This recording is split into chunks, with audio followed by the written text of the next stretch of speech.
The quintessential revolution is that of the spirit, born of an intellectual conviction of the need for change in those mental attitudes and values which shape the course of a nation's development. A revolution which aims merely at changing official policies and institutions with the view to an improvement in material conditions has little chance of genuine success. Without a revolution of the spirit, the forces which produce the iniquities of the old order would continue to be operative, posing a constant threat to the process of reform and regeneration. It is not enough merely to call for freedom, democracy, and human rights. There has to be a united determination to persevere in the struggle, to make sacrifices in the name of enduring truths, to resist the corrupting influences of desire, ill will, ignorance, and fear. Saints, it has been said, are the sinners who go on trying. So free men are the oppressed who go on trying and who in the process make themselves fit to bear the responsibility and to uphold the disciplines which will maintain a free society. Among the basic freedoms to which men aspire that their lives might be full and uncramped, freedom from fear stands out as both a means and an end.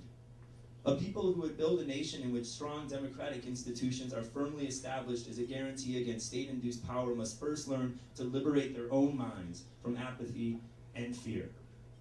Within a system which denies the existence of basic human rights, fear tends to be the order of the day.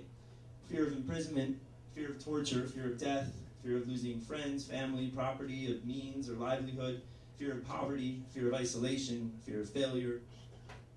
A most insidious form of fear is that which masquerades as common sense or even wisdom, condemning as foolish, reckless, insignificant, or futile the small daily acts of courage which help to preserve man's self-respect and inherent human dignity.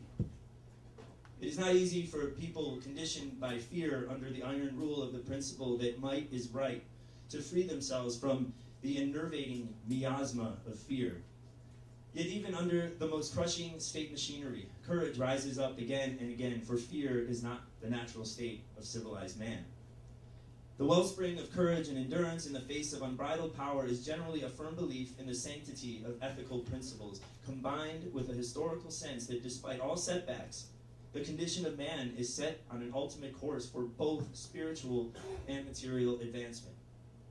It is his capacity for self-improvement and self-redemption which most distinguishes man from mere brute. At the root of human responsibility is the concept of perfection, the urge to achieve it, the intelligence to find a path towards it, and the will to follow the path, if not to the end, at least the distance needed to rise above individual limitations and environmental impediments. It is man's vision of a world fit for rational, civilized humanity which leads him to dare and to suffer, to build societies free from want and fear. Concepts such as truth, justice, and compassion cannot be dismissed as trite when these are often the only safeguards which stand against ruthless power. So, Mr. President, as you gracefully exit from the White House this fall, keep in mind that while the fear you work so desperately to entrench in the minds of the American people has obviously taken its toll, the revolution of the spirit is brewing in each and every one of us, and we are not afraid. Yeah!